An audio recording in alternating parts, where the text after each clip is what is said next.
Fabricio Alvarado Muñoz, Partido Restauración Nacional. Periodista, conductor de programas de televisión y cantante cristiano. Actualmente es diputado de la República. Se considera un costarricense comprometido cívicamente con el país. Ser candidato presidencial es para él un asunto de servicio público. Silvia Carbonell Vicente. Llegó hace poco más de 20 años desde Barcelona para quedarse entre nosotros.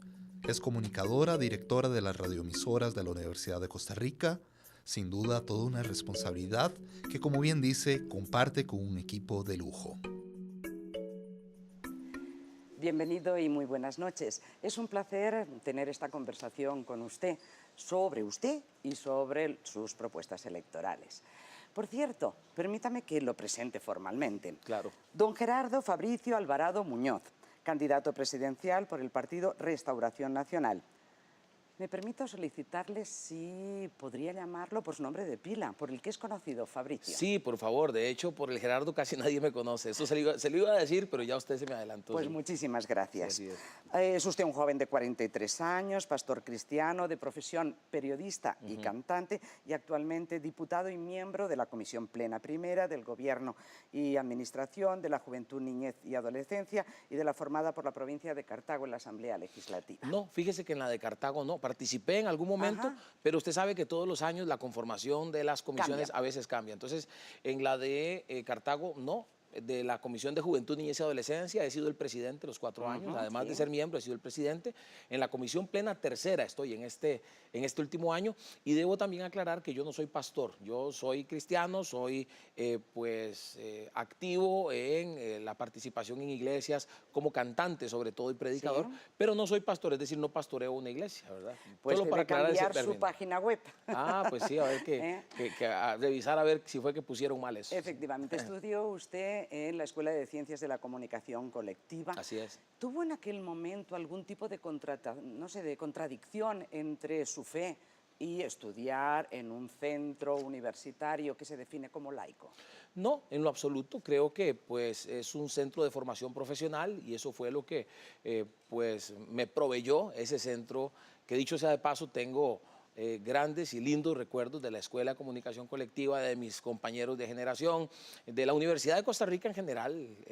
El ver imágenes del pretil le trae a uno recuerdos tremendos. Ir a entrevistas actualmente a Canal 15, a Radio U, también me trae recuerdos muy gratos, muy bonitos, porque también incluso me encuentro excompañeros cuando me doy la vuelta por allá. Pues no sabe cuánto me alegro como miembro, ¿verdad?, del cuerpo docente precisamente de la escuela. Sí. A lo largo de la campaña electoral ha tenido usted oportunidad en entrevistas, en debate, de hacer explícitas las propuestas y también los planes de acción para cumplir estas propuestas. Entonces yo quisiera hacerle preguntas muy concisas y que usted me contestara lo más concretamente posible para que tuviéramos tiempo de tratar, por lo menos, si no todos los temas importantes, aquellos más destacados. Claro que sí, claro, los que podamos, adelante. Por supuesto, ¿verdad? Este programa se graba hoy, miércoles 10 de enero, y a pocas horas de que la Corte Interamericana de Derechos Humanos diera el fallo a la consulta que le hizo el gobierno sobre los derechos de determinadas comunidades minoritarias. ¿Está usted disgustado? ¿Está usted, no sé, de alguna manera confuso? No provoca un disgusto en lo absoluto. Sencillamente creo que es parte de una dinámica normal, especialmente en estos tiempos donde este tema genera tanta polémica y tanta discusión.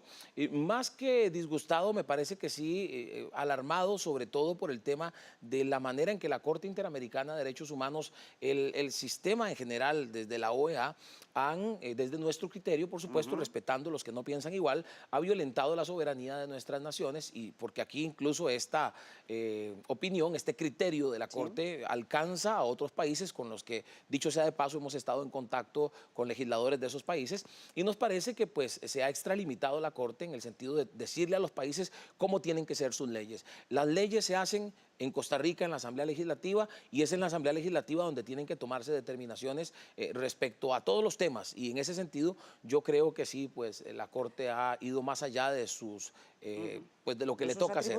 Así es, de sus atribuciones. Recordemos para nuestros espectadores, ¿verdad?, que este fallo de la Corte Interamericana de Derechos dicta garantizar los derechos existentes en la legislación a parejas del mismo sexo e incluso permitirle a personas denominadas trans, ¿verdad?, que cambien su nombre en el registro civil. Así es. Desde su perspectiva, ¿qué van a hacer? Bueno, si Fabricio Alvarado llega a la presidencia y si Restauración Nacional llega al gobierno, nosotros mantendremos nuestra posición y por lo tanto no acataríamos esto que para nosotros no es un fallo, porque no está basado en ningún caso, no es una sentencia, no es una resolución, es una opinión, es decir, una respuesta a una opinión consultiva y desde nuestro criterio no es vinculante. Por supuesto, usted mencionaba que esto se graba a pocas horas de haberse dado esta comunicación por parte de la Corte Interamericana y por lo tanto también estamos en este momento trabajando, revisando, pero para nosotros no sería tanto y esto es bueno que la gente lo sepa porque pues aquí estamos siendo transparentes y dando la posición que cada uno tiene, que estaríamos incluso en disposición de hacer una denuncia del pacto, denunciar el pacto de San José, lo cual implicaría salirnos de la influencia de la Corte Interamericana de Derechos Humanos. Fabricio, usted en su programa electoral habla mucho de recuperar los valores. Los valores son todos, muchos y muy importantes. Claro. Pero ¿cuáles son aquellos fundamentales que guían su quehacer? Mire, los valores de los que nosotros hemos siempre hablado, defensa de la vida desde el momento de la concepción, defensa de la familia y la ética que definitivamente para nosotros es fundamental. Nuestro eslogan en esta campaña ha sido con las manos limpias y creo que es una de las fortalezas de Restauración Nacional frente a esta campaña electoral, sobre todo en medio de un escándalo como el del cementazo, un escándalo de corrupción calificado por algunos, incluidos nosotros, como el más grande escándalo en la historia de Costa Rica por la supuesta implicación de personas relacionadas a los tres poderes de la República. Un golpe a la institucionalidad, a la credibilidad de la población en la institucionalidad del país al ver figuras del Poder Judicial cuestionadas, del Poder Legislativo y del Poder Ejecutivo. En esa línea, precisamente, creemos que lo que está buscando para estas próximas elecciones, que estamos a pocos días de estas elecciones, lo que está buscando el electorado es personas, políticos que les puedan decir tengo las manos limpias y no tengo ninguna implicación en ningún caso de corrupción. ¿Usted hablaría entonces de tolerancia? ¿Hablaría también de respeto? Por supuesto que sí. Y le voy a decir algo, ya que usted lo menciona. En ese sentido, la tolerancia y el respeto no quiere decir que pensemos igual. Quiere decir que entendemos que hay diferencia de pensamientos y en esa diferencia se puede sentar uno a dialogar con otras personas. Fabricio, para mí me preocupa cuando ustedes hablan de eliminación de la denominada ideología de género, que por cierto, ese es un concepto marxista que después de alguna manera reivindicó también las iglesias cristianas. Mire, cuando habla de eliminación, quiere decir entonces que ese respeto no alcanza para no discriminar o para no asegurar la equidad de las personas que piensan diferente. No, fíjese que el problema es que se ha querido poner en nuestra boca palabras que nosotros no hemos dicho. Cuando nosotros hablamos de ideología de género, son aquellos elementos que se han introducido especialmente en la educación y también en algunos decretos presidenciales, donde se trata de pues establecer que uno no nace hombre ni nace mujer, sino que uno puede ser lo que uno se imagine ser o como uno se sienta. Y sobre todo, enseñarle a nuestros niños eso, por lo menos desde nuestra concepción, no va con los valores y principios que tiene la mayoría de los costarricenses y especialmente cuando se trata de enseñar eso. A ver, si usted como papá o como mamá está de acuerdo con que le enseñen eso a su hijo, está bien. El problema es cuando a un papá o una mamá prácticamente se le quiere obligar a aceptar que le enseñen eso a sus hijos sin él estar de acuerdo con eso. Por supuesto que estamos en contra de la discriminación. De hecho, nosotros hemos sido los que más hemos dicho, si se van a hacer políticas en contra de la discriminación, no tenemos ningún problema con que se introduzca dentro de esas políticas el tema de orientación sexual. El problema es cuando son políticas que discriminan a otras poblaciones. Entonces hemos visto acciones en municipalidades y en gobierno donde se han enfocado solo en esa población y se ha dejado de lado, por ejemplo, las poblaciones con discapacidad, los adultos mayores y otras poblaciones discriminadas del país. De todas maneras, está hablando usted de las guías de orientación sexual que propone el Ministerio de Educación Pública. Guías de educación sexual y afectividad, así han sido llamadas, han sido revisadas constantemente por grupos de especialistas con los que hemos estado trabajando y pues sí, hay una preocupación y de hecho cuando damos a conocer los elementos que encontramos dentro de esos programas de educación sexual, de alguna manera la reacción de los padres de familia confirma que en efecto se está dando una imposición por parte del Ministerio de Educación que no ha tomado en cuenta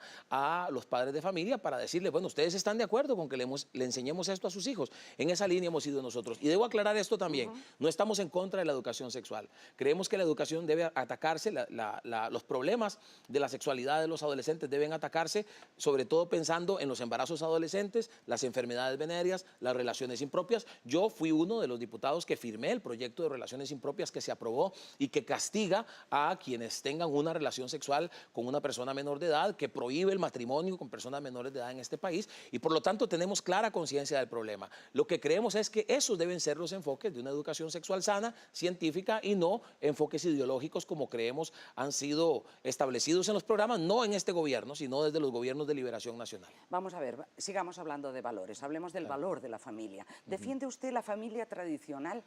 Pero realmente la realidad nos impone otro tipo de modelos de familia, como lo monoparental o como la de familias formadas por parejas del mismo sexo. Sí, es que también en esa misma línea, y qué bueno que usted me da la oportunidad, porque se han puesto palabras en nuestra boca que nosotros no hemos dicho. Yo soy, Fabricio, ¿y eso? Pero no, es que le voy a explicar.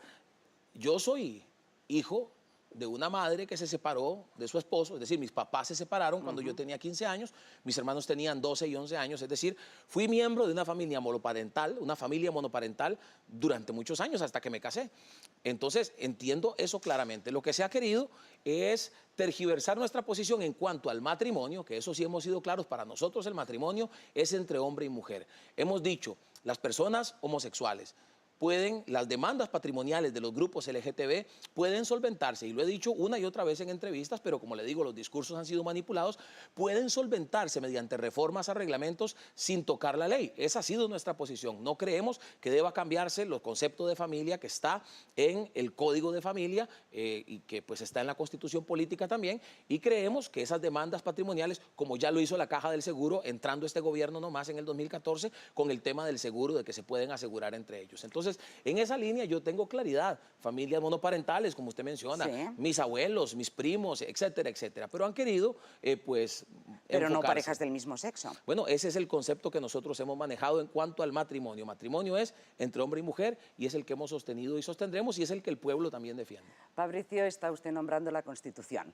Están ustedes en contra de una nueva constituyente. La Constitución, que tiene raíces judeocristianas, ¿está de acuerdo? ¿Es suficiente para, después de 68 años de su creación, seguir contemplando, ¿verdad?, la actualidad y los problemas sociales que eso deriva? Yo creo que hay cosas fundamentales que deben mantenerse en la Constitución, como por ejemplo la defensa de la vida humana es inviolable. Yo creo que es parte de las riquezas que tenemos como país, no tener pena de muerte y defender la vida desde el momento de la concepción.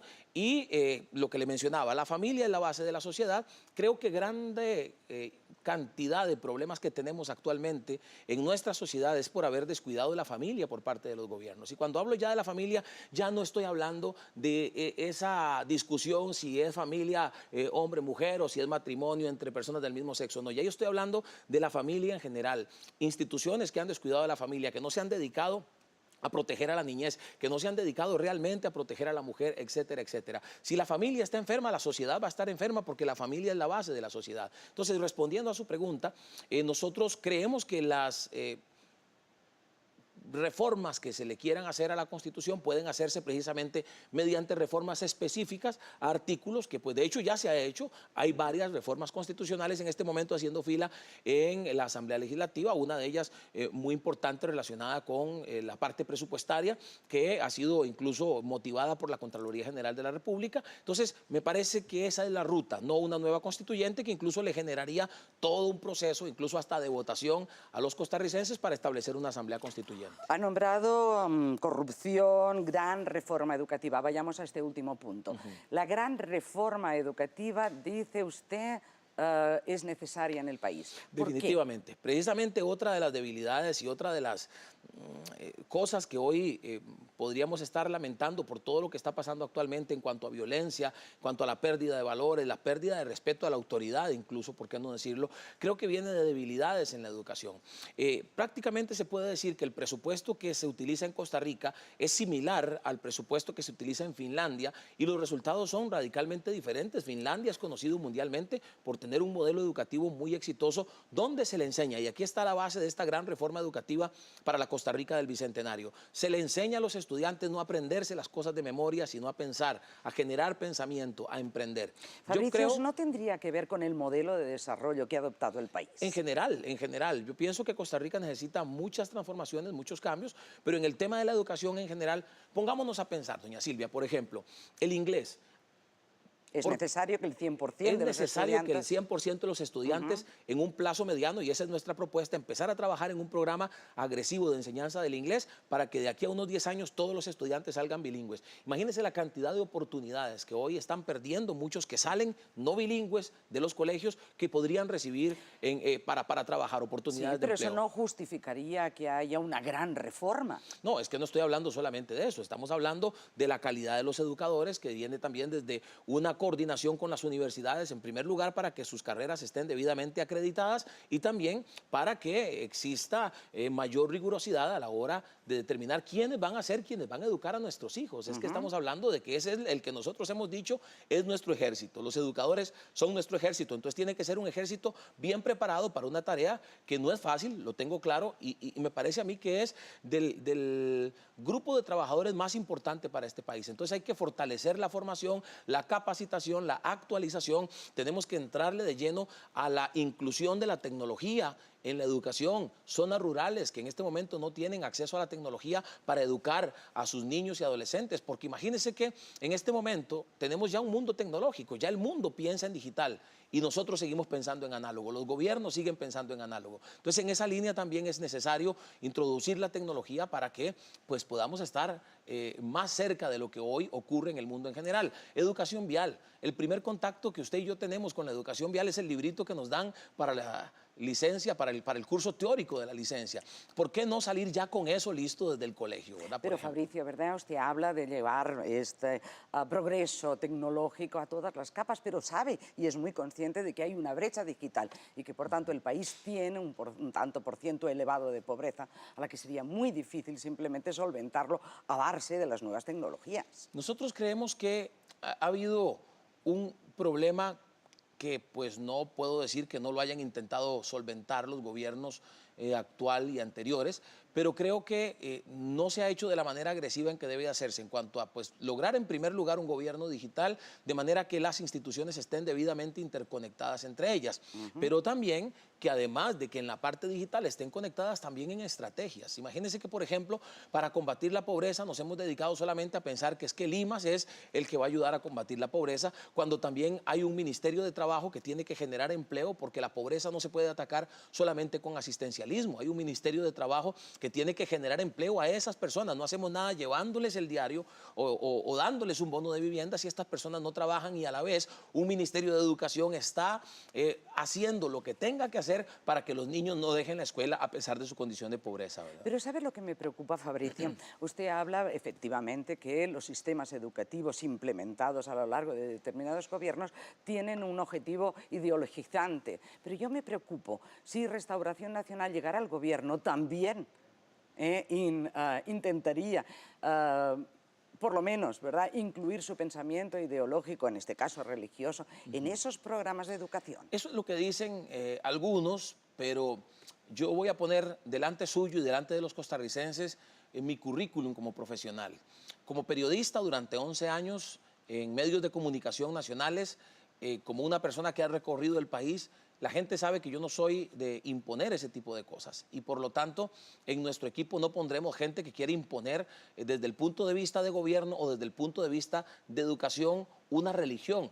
Creemos en valores que al final son valores que son los mismos: solidaridad, justicia, equidad, etcétera, etcétera, para todas las personas independientemente de si tienen una religión o no. Entonces, en esa línea no vamos a implementar o a imponer contenido religioso, sino a pensar dentro de esa misma reforma educativa, por ejemplo, un tema de valores que es importantísimo, un tema de fortalecer valores familiares, fortalecer la unidad familiar, fortalecer, por ejemplo, hablando de la familia, cultura financiera. A los jóvenes no se les enseña cultura financiera para que cuando salgan del colegio y empiecen a generar, porque tal vez salieron no a la universidad, sino a trabajar, no meterse en deudas innecesarias, que muchos de nosotros cometimos esos errores recién empezamos a trabajar y a generar. Son cosas que para mí son fundamentales y que van más allá de una religión. Una buena cultura financiera le favorecerá a alguien que tenga una religión, que sea cristiano como yo o que pues ni siquiera crea, ¿verdad? A lo largo de esta conversación han salido varios conceptos, el de pobreza, el de transparencia, el de corrupción. Evidentemente, si solo se ve de una forma superficial, permítame decirle que casi todos los candidatos están, ¿verdad? O sea, defienden las mismas posturas. ¿Qué de diferente ofrece Restauración Nacional? Bueno, yo creo que en primera instancia debo decir que estamos trabajando y hemos ido reuniendo en nuestro equipo de trabajo lo que nosotros denominamos las mejores mentes de este país. Gente que venga con una claridad. Le voy a poner un ejemplo. La Caja del Seguro Social en este gobierno pagó 2 consultorías. Una por una suma cercana a los 250 millones de colones y la otra una suma cercana al $1.000.000. En total, 800 millones de colones que se gastaron en 2 consultorías para una supuesta reestructuración de la caja. Y fíjese que la persona que está trabajando con nosotros nos ayudó a entender que esto que se pagó, estos 800 millones, fue innecesario pagarlos porque ya eso está, ya los diagnósticos están en las instituciones. Entonces, ¿qué queremos? Poner a trabajar esos diagnósticos, no llegar a hacer diagnósticos. Yo no tengo que llegar a hacer un nuevo diagnóstico cuando el diagnóstico ya está. Esa es la conciencia que hemos creado en nuestro equipo de trabajo, al cual hemos ido sumando personas, y la gran diferencia que creo yo pueden encontrar los costarricenses entre los demás partidos y Restauración Nacional es que Restauración Nacional ha dejado más que en evidencia en su trabajo, el trabajo que hemos realizado hasta ahora en la Asamblea Legislativa en distintos periodos, que somos un partido consecuente con los valores que, de los cuales hablamos y los cuales decimos defender. Es decir, no decimos una cosa y hacemos otra. Restauración Nacional ha sido un partido con las manos limpias, como decimos en nuestro eslogan, dispuesto a ponerle el pecho a las balas a lo que tengamos que ponérselo, pero para defender los intereses de todos los costarricenses. Y le voy a poner un ejemplo reciente. Una de las leyes aprobadas en este periodo de Fabricio Alvarado de Restauración Nacional, el proyecto o la ley que le permite a padres de familia, independientemente de su credo religioso o de su situación económica, obtener licencias para estar con sus niños enfermos en el hospital, cuando son niños que tal vez, de acuerdo al parte médico, necesitan el acompañamiento de su papá, de su mamá, de su tutor, para poder recuperarse más rápidamente.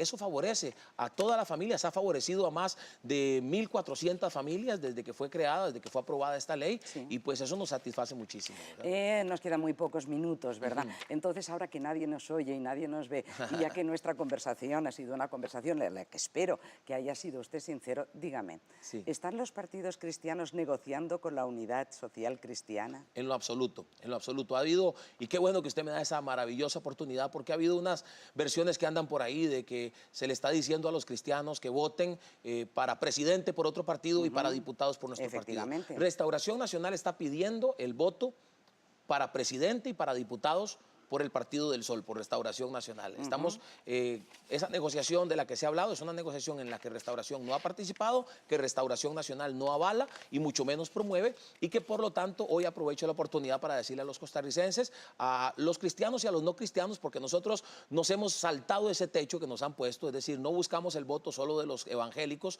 ni solo de los católicos, sino de todo aquel que tenga pues nuestros mismos principios y valores y que crea en nosotros como propuesta política para gobernar este país. No estamos promoviendo el voto para ningún otro partido que no sea Restauración Nacional. Las encuestas no le son muy favorables. Pues yo diría que en hemos este ido enero subiendo. van a ir subiendo. Mire, empezamos en 9º lugar. Al momento en que esta entrevista se graba, estamos en 5º lugar por encima del Partido Acción Ciudadana, por encima del Frente Amplio y del Movimiento Libertario.